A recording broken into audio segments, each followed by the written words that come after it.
That was really an eye-opening discussion.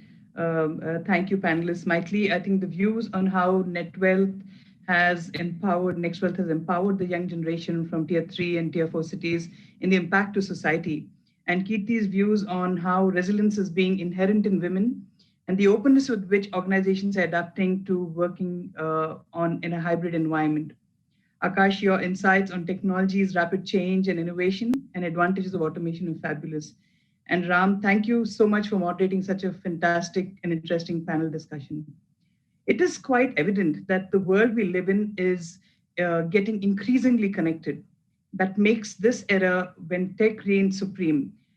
Tech holds the key to pretty much everything in the modern world, from fighting pandemics to changing healthcare paradigms to determining how we engage with our stakeholders. In the next session, we deep dive into the world of technology to understand the power it holds in the modern world with a fireside chat between our own Misha Joshi, Senior Director, Professional Services Organization from VMware, and Rohini Srivatsa from National Technology Officer from Microsoft India.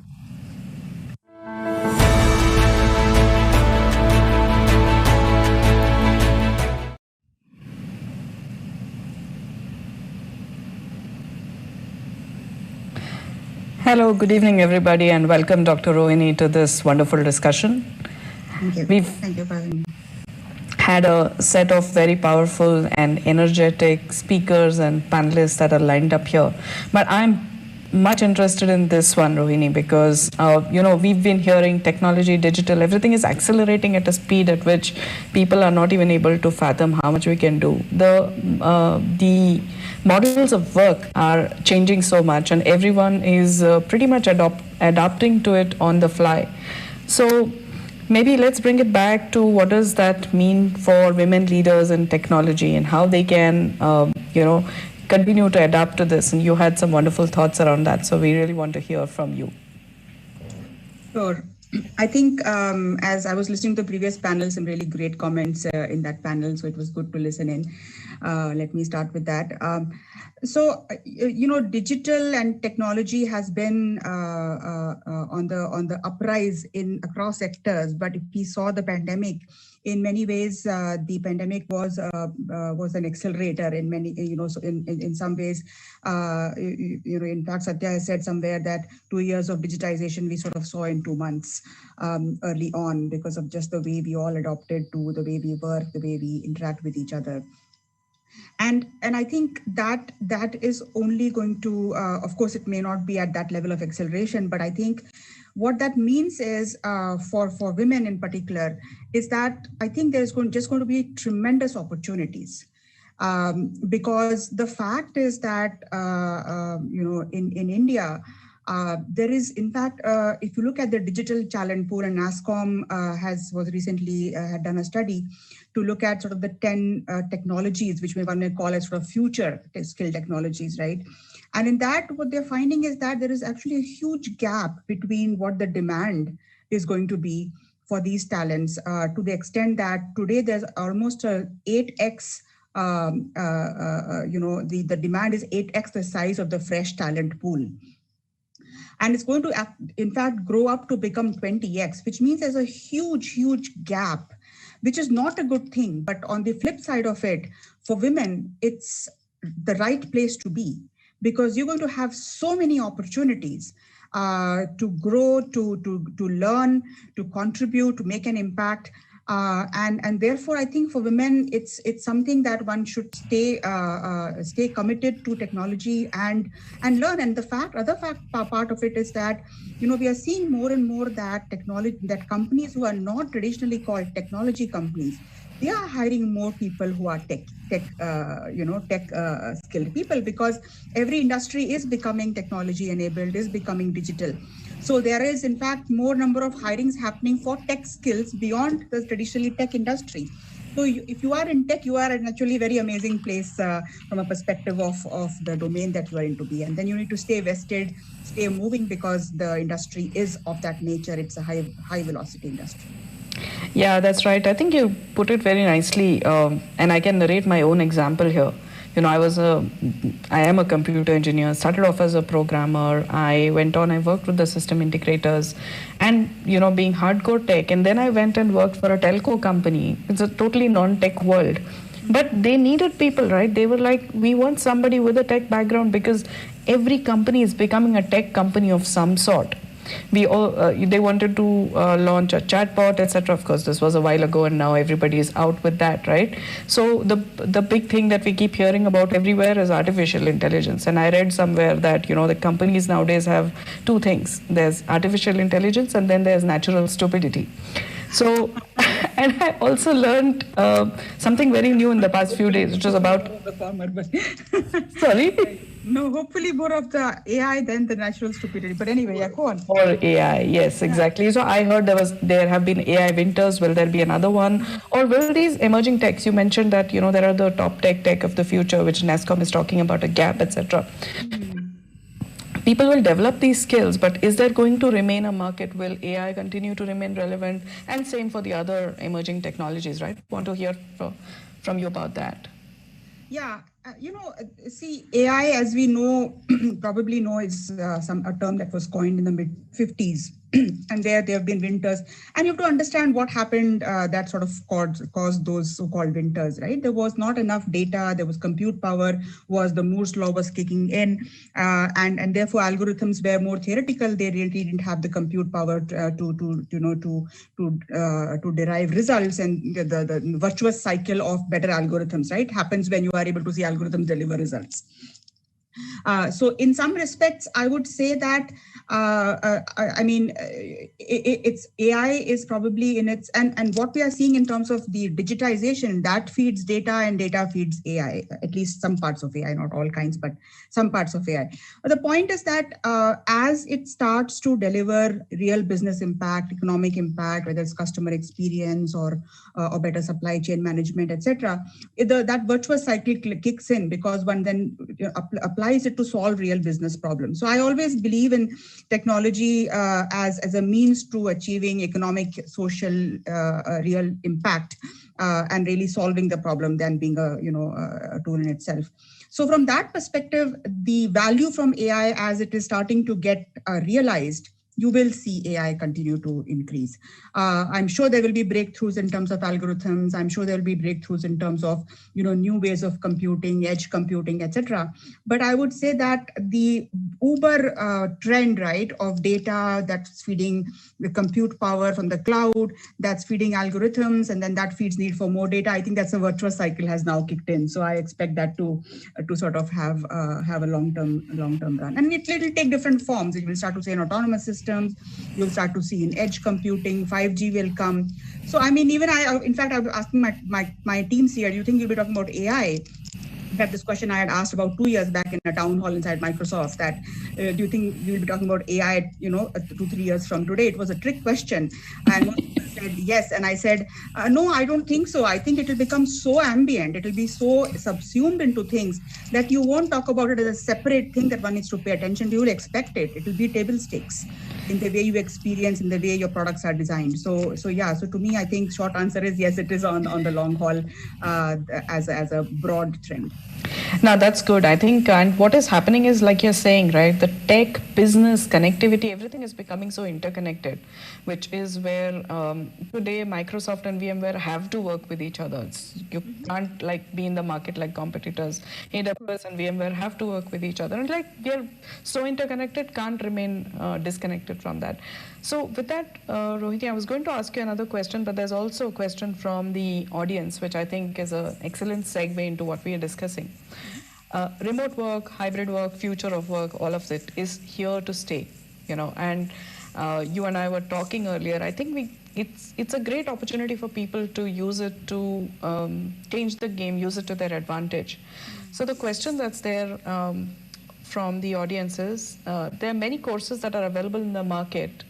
Do you think they're enough for people to solve real problems? It's... Yeah, I'm thinking, so maybe if we connect the dot about the fact that that remote work that we have gotten used to over the last about 8-10 months is a longer term trend. I would say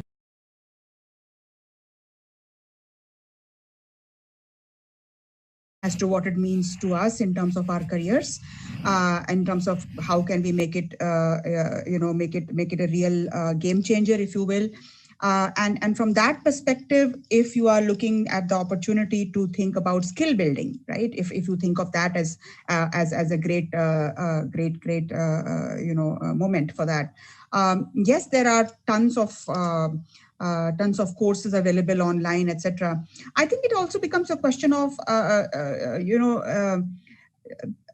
beyond the point, you can't just add on the margin more and more courses and certifications, right? Because we all know that if you don't use it, you lose it. I mean, it's, so I mean, it's always a combination of learning something, and I often tell to think about their learning journey and their career journeys in a T-shaped thing, right? In a T-shaped kind of model where you know something about a lot of things, deep about one or two topics that you are really an expert at.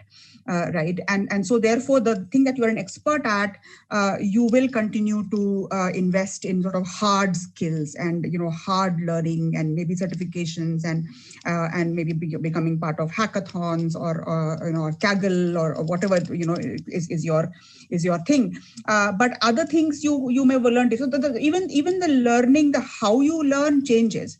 So the answer to that would be yes, consume some courses, but don't think of that as an end in itself, because at the end of the day, depending on what kind of thing you're learning, you have to apply it to be really meaningful to you and become part of your skill sets. Yeah, fair enough, I think. And, I've been trying to do this.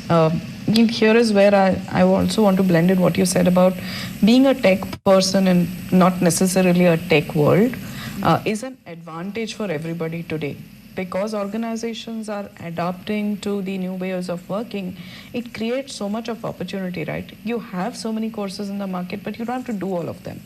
You have to choose wisely. You have to see what fits into your career journey. For example, I myself picked up VMware as wonderful programs. We have something called as a Take One, where we can go and pick up a course of our choice and get reimbursed for it. So I went and I said, okay, I'm saving on so much travel time. Let me learn something new. I actually picked up a course which makes me do 8 out of 12 courses in a year.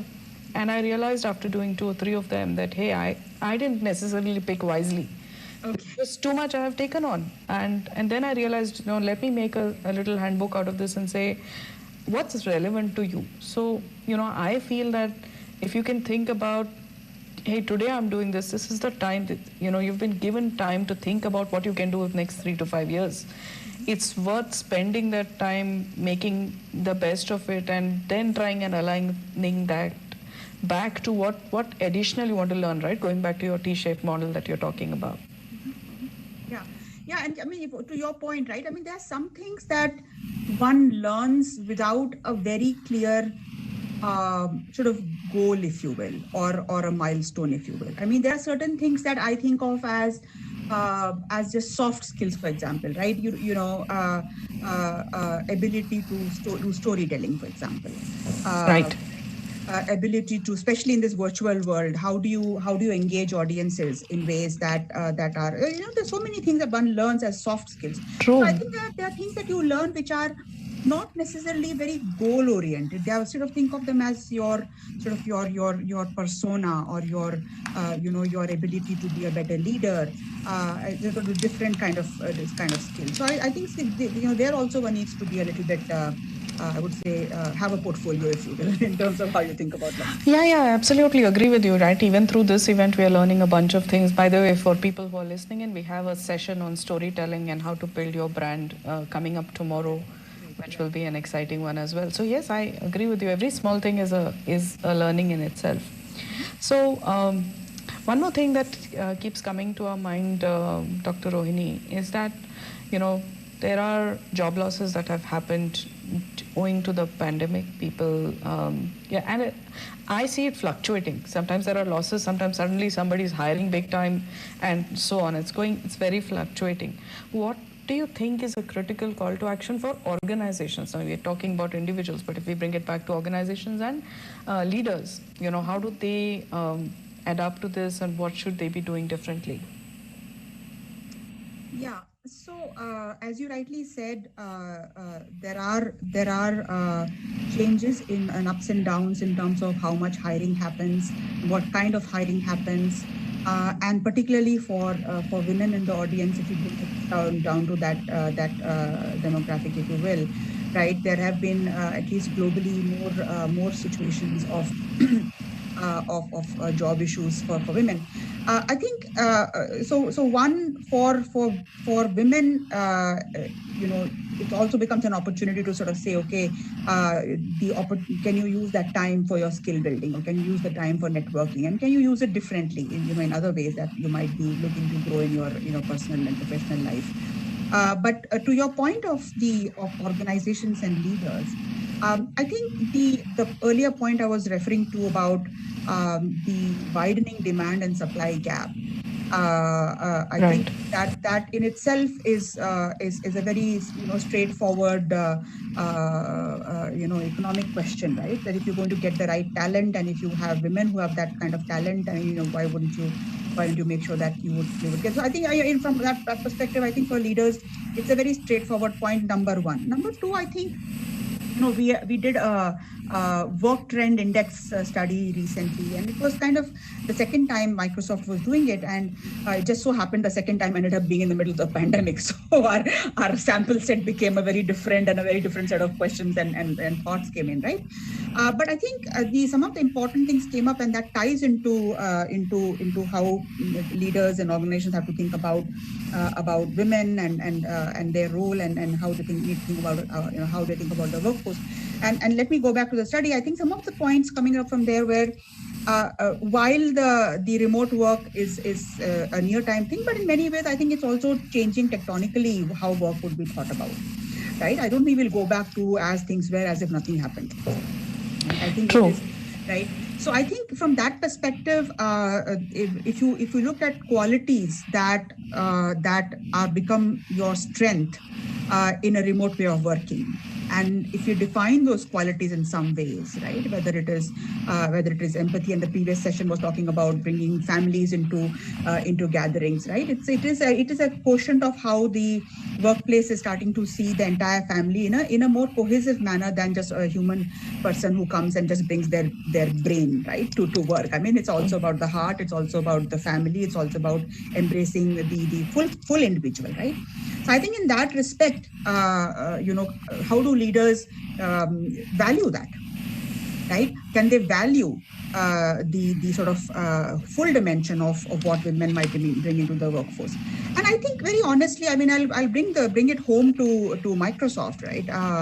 I think diversity and inclusion and belonging is a huge thing within the organization. And Anand, who leads Microsoft India president, his leadership team, his senior leadership team, we are gender completely. We are well balanced on gender. Completely 50-50, right? I mean, and in fact, all the top tech people in his leadership team are all women. So, and I often tell Anand and my colleagues that and the fact that over the last 2 years we have been pretty much winning among all Microsoft across globally. We've been really with some of the top awards we have gotten. I don't think it's a happy correlation. I think there's a causation there in terms of how the diversity of the team at the leadership level has boosted the kind of culture and performance that the organization has been able to show. And I think and I do know that my colleagues and my leader agree with that. So I think it's about understanding what do you want in your teams to bring these qualities of performance, of collaboration, of empathy, of different thinking types, and just the demand and supply gap. I mean, all of that is, to me, I don't see the point of belaboring it. I mean, I think most I would say mature and thoughtful leaders, I don't think they need to be proven this thing. And I think I would say many of them are starting to realize it's not just about some diversity tick mark, it's actually about inclusion, it's actually about belonging. And I really do believe that there is something more than diversity. There is about, and the term I like to use is, diversity is like being invited to a party. Inclusion is being about being asked to dance. Belonging is when your music is also playing on the playlist. And you're enjoying it as well.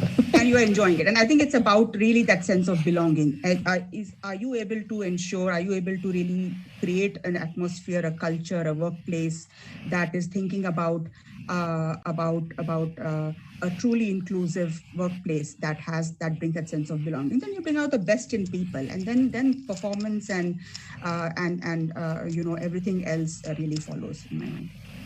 Yeah, I agree with you. I think as we see what our respective organizations are doing, VMware is doing a lot. Everyone is now speaking about it a lot as well, apart from doing. And I think for leaders, it's also about leading by example. So, Rohini, a couple of other questions that have come up. I'll just go. The first one is, AI is a vast space. In your opinion, what are the top few areas which one should concentrate on? Okay, so that's a very good question, and I often see, because AI is, as the person has rightly said, it's a vast space. I think of the world of AI as a Venn diagram of 3 circles, if I may put it sort of pictorially, right? I think the first circle is about the domain, meaning it could be an industry, it could be a function, because the ability to understand that context is very important in being able to leverage AI to solve the right problems. The second Venn diagram becomes about algorithms. And then there's intersection between the two, because that's when you're able to transform business problems into data science problems or machine learning problems, right? And the third is about engineering/technology.